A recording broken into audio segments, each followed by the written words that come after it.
Rokiman, Kepala Desa Wanuaraya, Kecamatan Baito, Konawe Selatan, Sulawesi Tenggara, diperiksa polisi terkait kasus Guru Supriyadi. Kades tersebut diperiksa atas dugaan uang damai saat penanganan kasus guru aniaya murid SD Negeri 4 Baito, Konsel. Di hadapan Propam Polda Sultra, Kades Rokiman diminta memberikan klarifikasi terkait dugaan permintaan uang damai 50 juta rupiah.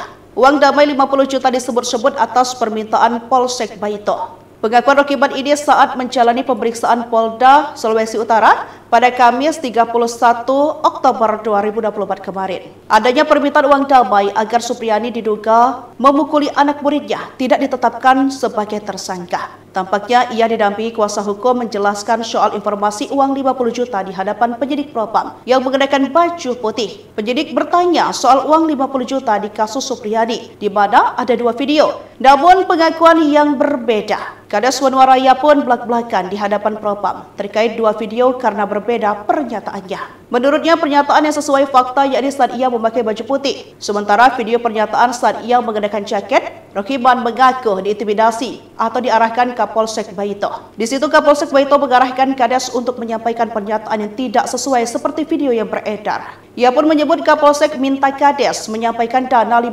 juta inisiatif pemerintah desa. Ia menegaskan padahal tidak seperti itu. Permintaan uang 50 juta tersebut yang menyampaikan adalah Kadit Reskrim.